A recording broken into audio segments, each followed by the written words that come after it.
nuts, right? I don't know if you know this, but this material is super thin. He can hear you right now. All right, check this out.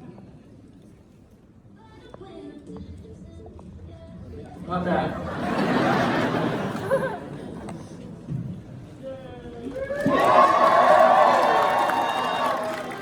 Everybody, please give a huge round of applause for Gustin!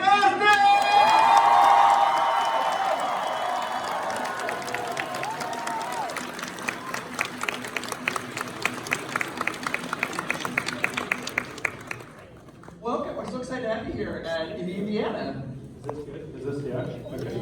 Thank you. Well, I don't know if you knew this, but right before this panel, they had a Star Wars panel. I didn't know that. Do you know what Luke Skywalker said to the Flash? Uh-oh. May the Speed Force be with you. Yeah. So, is this your first time to Indiana? I think it is, yeah, ever, for anything, yeah. Thank you, yeah. I'm not seeing much of it while I'm here, but I'll have to go back. Absolutely. All right, so let's do the updated. I have some questions for you. We'll kind of go into hear some fun stories. But I heard a rumor, and I want to know if this is true, that you have a Superman tattoo that says "I love him," but it's written in your mother's handwriting. Is this true? Yes, that was my, I think my second tattoo. Like my first, anyone with tattoos knows you get one and you're like, I need another one. And I think it was like within a couple weeks of getting my first tattoo, and my mom, I just moved to LA, and she came to visit me and wrote it down for me, and I went and got it. But it's three things. I've talked about this some in interviews. I'm sure people have heard this story. Some people. I love Superman since I was like a little kid. And then my first professional job was playing Baby John in the national tour of West Side Story. And Baby John had a line where he's reading a comic book and he's like, he don't need knives, he don't even need zip guns. And they're like, who are you talking about? He's like, Superman, I love him. So I thought it was so cool I got to say that. So it's my Superman tattoo, my West Side tattoo, and it's in my mom's handwriting because when I was a kid, I used to color Superman coloring books all the time. And it was always the same picture. And she, I asked if she, which I don't even know if I asked, she just started doing it. She started drawing me different Superman pictures so I could color those in, to have different things to color in. Yeah, so it's like for my mom, for West Side, and for Superman. Yeah. Oh, that's amazing. Yeah. Very long-winded answer for a simple question. Your mom was a fan of Superman as well, then? No, my mom just supported whatever I was interested in. Yeah. Chris Reeve was like my first hero as a kid, Christopher Reeve. So she introduced Superman to me, though. Yeah. That's amazing. That's actually it's very similar. My mom introduced me to Superman through Christopher Reeve. She was a big fan of that, so I love that. All right, so let's talk about the Flash character. How familiar with the Flash character were you with the comics before you even auditioned for the role? I knew who the Flash was. I was a fan of, like I said, the Christopher Reeve Superman franchise and like animated things as a kid. I didn't grow up reading comic books. I didn't know like how to get them, I guess, or I'm sure I could have, but that wasn't something my mom knew about or introduced me to. So I didn't grow up reading the comics or anything, but I was obviously very aware of the character. But I just knew he was, really fast. That was pretty much it. Super fast. Yeah. When you auditioned for that, did you do a little research for that beforehand, or did you just kind of go in and like, I'm gonna do this? Yeah, I mean, I didn't start like diving in until I got it. I didn't think, I didn't want to go to the audition because I thought I was so wrong for the character. Yeah, I mean, I was 23 and, looked younger than 23. And the breakdown was for the character, for the audition, said, late 20s, early 30s. I knew he was blonde. I knew he was a jacked superhero. And, I was even thinner than I am now. And I just felt like I had no business auditioning for the character. Yeah, I didn't want to go. I mean, I had like audition anxiety too, as I still do to this day. So I just was overwhelmed by the idea. But after the first audition, David Rappaport, the casting director, was really in my corner. And after the first callback, David Nutter, who ended up directing the pilot, and is the pilot king, done a lot of TV and pilots, and he called me actually, and it wasn't going to be his decision, but he really told me he wanted to support me in any way. He wanted to see me get this, and I had the most confidence I'd ever had in an audition process before, and probably still since. Like, that was the most confident I ever felt about, okay, I have a real chance at getting this. And that just kind of carried me through, because the audition process was like 6 weeks, I think. It was a lot of stages. Do you remember the first time that you tried on the Flash outfit? Oh yeah. What was that like? A mixed bag. So it was, I definitely never imagined growing up that I'd have a superhero suit made for me. So there's that part of it where you're like, this is insane that I'm putting this on and looking in the mirror. And then there's the other part of like, especially that first fitting. The first suit was originally designed by Colleen Atwood, who's like an Oscar-winning costume designer.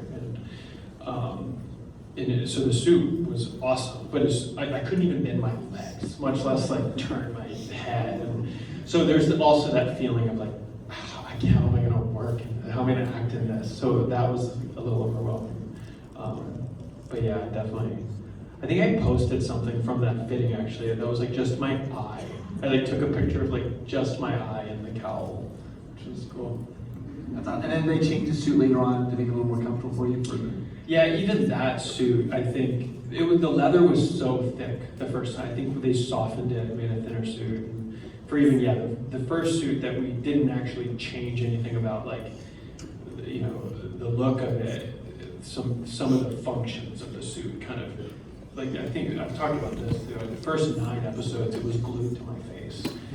Yeah, and they were just like, that's the only way we know how to do it. Like, this is like, sorry. And so I would wear it for like 12 hours at a time and like eat lunch in it. And like, I was in it all day. And then I think I forget if it was Flash vs. Arrow, that like first crossover episode, if it was that episode or I think it was the next episode, which would have been episode 9. I think The Man in Yellow is what that episode was called. And that was the first episode where we had a zipper on the back and I could like take it off, for like 10-minute breaks. But we didn't change anything about the way it looked. We just kind of started to make it work a little better over the course of the first 2 seasons. So zipper is way better than glue. Way better than glue. My skin did not like the glue. Was it painful when I take that off? Yeah, I mean, my skin didn't even like wearing it. Like, it's just, I've got, sensitive, pale skin. I got very red and irritated underneath the Flash suit. Oh, that's crazy. All right, so I gotta ask, so you're talking about your Instagram. I love your Instagram. It's so fun to watch. Oh, thanks. And, I don't do a lot on it, but thank you. Are you a dog person or a cat person? Well, I grew up with cats and dogs, but I'm a dog person. I love cats, but I'm allergic to cats. I'm actually also allergic to dogs, but I'm more allergic to cats. Don't you have like 3 dogs? Yeah, I do. I didn't know I was allergic to dogs until like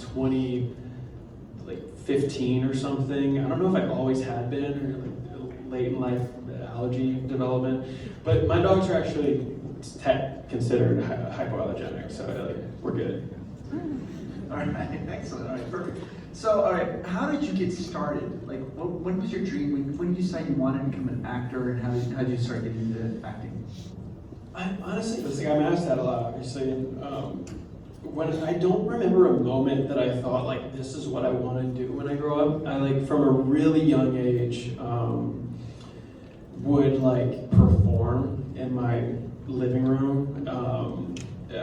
I grew up doing like sports, soccer and baseball, but like from the age of like 6, maybe even younger, like I would put I lived in Superman pajamas that I also added red rain boots to and red Fruit of the Loom underwear on the outside because those pajamas didn't have the underwear, and I was like, it's missing the underwear. So I walked around in that from a young age, and then I started performing movies like in front of the TV, like with the movie playing behind me. Like That Thing You Do was a big movie that like Tom Hanks, directorial debut, I think. And Grease, I would perform these movies and I started tap dancing at 8 and started doing theater at 10. and then just kept doing it. And went to a performing arts high school for it. Knew that it was, if I was gonna get into a college, it was only gonna be like a theater program, and just kind of kept doing it because I loved doing it. And then got my first job during my sophomore year of college, and that tour of West Side Story, and left to do that. And then it just kind of kept moving. I met my manager on tour that just kind of saw me in the show, and then started auditioning for things, got Glee, moved to LA for Glee, and then got a few other guest starring jobs on TV, and then it was kind of quiet for a while. I thought I'd go to New York, and then Flash happened. And so I've just kind of been like really fortunate, obviously, and just kind of rode the wave, and I just always loved doing it and kept just doing it. I don't remember like a specific moment where I thought like, this is what I want to do when I grow up. Now, when you talk about Glee, you were on Glee. If I remember correctly, did you audition to be like a background tap dancer, but they liked your character so much that they ended up expanding your role? Kind of. Like, so it was an episode with a tap dancing group, and the character I auditioned for did have lines. And I just didn't get it. It wasn't like, oh, we love him so much, we can't waste him here, we have to use him for something else. I just didn't get the job. But then like Sebastian came up, and Robert Ulrich, the casting director, just remembered me from that audition and asked to see me again for this. And then that one just ended up going my way. It was something else. It was Connor something. It wasn't Sebastian Smythe. It was like something else on the sides. But it wasn't like they're like, we must use him for something bigger. I just got lucky. Do you still tap dance? I hopefully still could. I still like do sometimes, in sneakers on set or whatever. And I would love to be able to do something, a project where I have to utilize it again. But no, I haven't taken a tap class, I haven't taken a dance class in 13, 14 years probably. So I can't really even consider myself a dancer anymore. But I'd like to think it's something I could still pull out for a job if I had to. Yeah. It's not a dish like da-da-da-da. Yeah. How did you, like tap dancing, how did you get involved in that? Like, how did you jump into that? It was my mom again. It was just another kind of obscure interest of mine, I guess. That Gene Kelly was also another performer at an odd age, like 7, that I was like I watched Singing in the Rain on repeat. Like I watched Singing in the Rain probably like 4 or 5 times a week on DVD when I was a kid. Amazing movie. Yeah, and I love Gene Kelly, but it was also Donald O'Connor, to make them laugh, and like their number together, Moses. I don't know if it's called Moses or Moses Supposes. That song. Yeah. So and then I got interested in I said Savion Glover, and I saw Savion Glover, who's more of like a rhythm tap dancer and a legend, in a live one time, and then I got into the movie White Nights with Baryshnikov and Gregory Hines, and my mom was like, I think I need to put him in a tap class. Like, this is a really weird thing for him to be so interested in. And I was like, I did everything begrudgingly as a kid, because I was shy, and I still am, but I was more like debilitatingly shy then, and didn't want to go to anything because I was so embarrassed to not be good. Which is still something I try. I don't like doing things I'm not good at, and I'm not good at a lot of things. But my mom got me into tap class at 8, and then transitioned into the community theater at 10, which I also kind of resisted out of shyness. But me loving it just kind of outweighed me being embarrassed or shy or whatever. And so that's how that started. It's amazing. Now, when you finally were cast as the Flash, was there any interpretation? Did they teach you how to run like the Flash, or did you just, I got this, I can run, or how did they? And for me, I think it would have been a little intimidating because you're one of the fastest people alive, right? Trying to run like that. Yeah. It's funny because they didn't in the audition process ever even ask like there was nothing physical in the audition process, so I could have had 2 left feet. And I actually don't like running. I do sometimes. I'll go for runs sometimes. All the reverse flashes, they're nodding. Running is terrible. But I've never been a runner. But I always, I say fast. As a kid, I think most kids think they are. So maybe I wasn't. I just thought I was. But they did set me up before the pilot with this coach who had coached Olympians and some running backs in the NFL and stuff, which was helpful, but I learned how to get out of the gates and run with a sprinter's form. But then we were also quickly realizing when I was going to implement it into the show, it's more stylized than just running correctly. Running like a sprinter is pretty upright, and in the comics he's pretty he's down and digging, and then we also we did a lot of treadmill stuff early on. And not only was it just brutal, because I'm harnessed underneath the suit and then on this treadmill going again and again, it was also it didn't look as cool as what we ended up doing, because I had to be upright on this narrow treadmill running, and my strides couldn't be long because the green screen treadmill was so short. So we started shooting me from the waist up, not even moving my legs, just pumping my arms really hard. And it actually looked way faster because I could really rip and just kind of stylize it. So the running coach was kind of fun and almost more character work than it was really ended up being implemented into how the running looked on the show. Nice.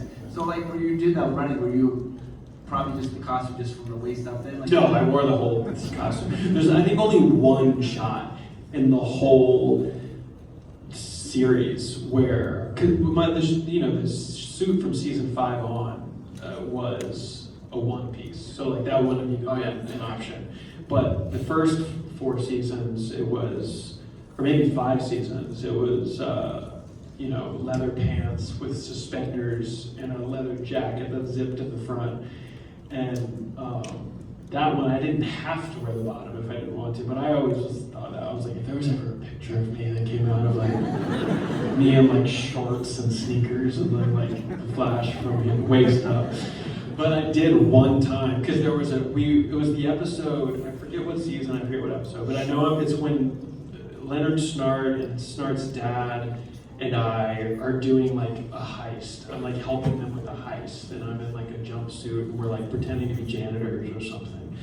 And we finished shooting that whole day, and I was supposed to be wrapped, and they remembered there's this shot. There was a shot they needed of me zooming in and talking to Cisco, I think, back at Star Labs, and it was just going to be from waist up.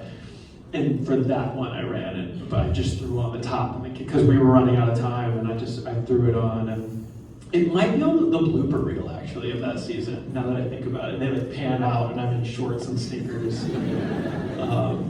That was the only time I ever did that. The reason I ask is there's a movie made me think of this with you. It was RoboCop, an old movie, but they taught him to walk like RoboCop. When we put the outfit on, it didn't work, so they had to relearn to do that. So I was wondering, with your running, if they taught you to run, but then when you put the costume on, if it changed everything, it changed the way you did your performance because the costume was prohibitive.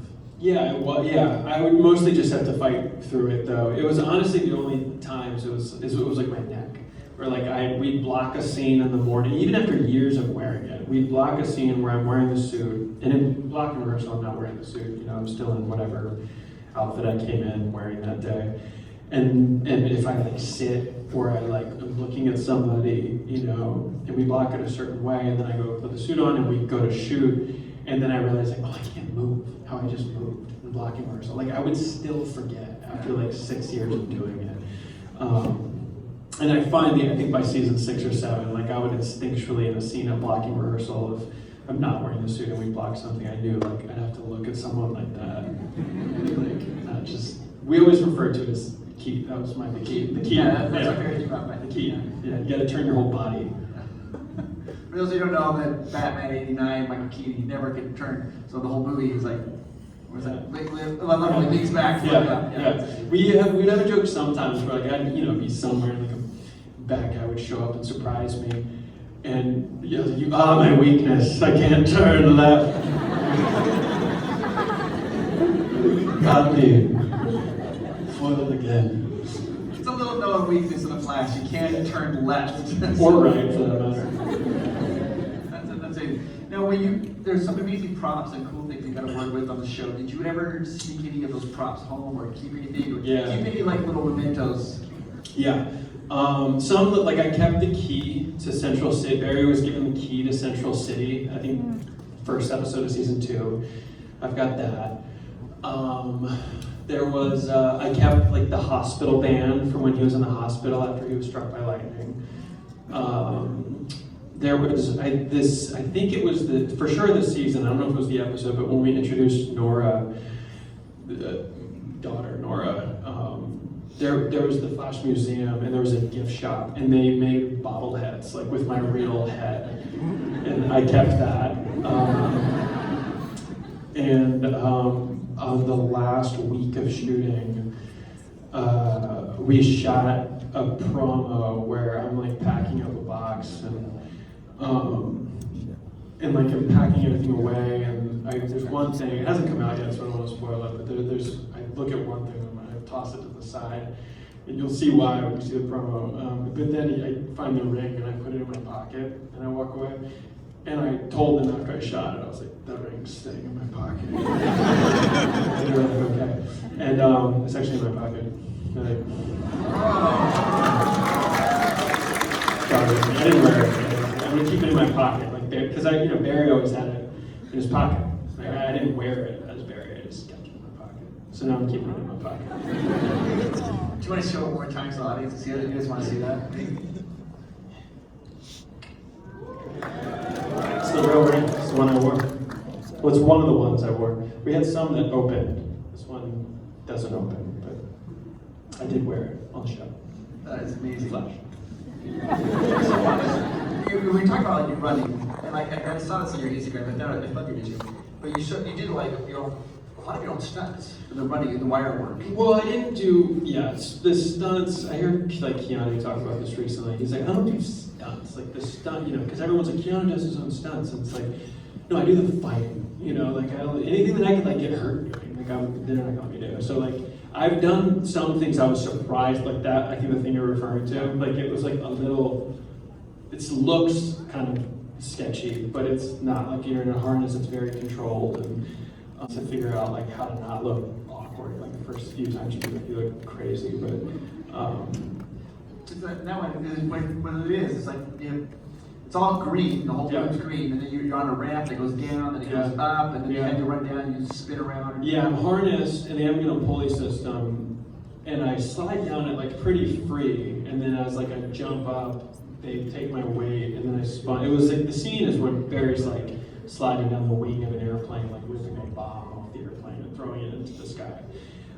So yeah, I got to slide down this big. It was actually, I think, the last thing I shot, like March 12th, 2020, like the day before the world shut down. Yeah, because I remember posting. When I posted it, actually, it was like I knew that episode now wasn't gonna air for a while, or we weren't going to shoot anymore. So I posted it as like a little teaser, like goodbye for now, but we have something kind of cool coming. And that type of thing was always fun to do. But like anything like crazy and like amazing stuff that whole Cody did. Did they rehearse with you, like running down, doing the slide, and have to go a couple times? Or? Yeah, I would usually watch Cody do things first. Because Cody made everything look cool, and so I was trying to copy him always, and then I would get to do like a couple, I didn't do rehearsals like ever, like beforehand for fights, or because my dance background really helped me with like I can just learn choreography really quick, and the schedule was so full on for me that the way we always did it was we would do blocking rehearsal like for fight scenes, and we'd do blocking rehearsal, the stunt guys would walk through it.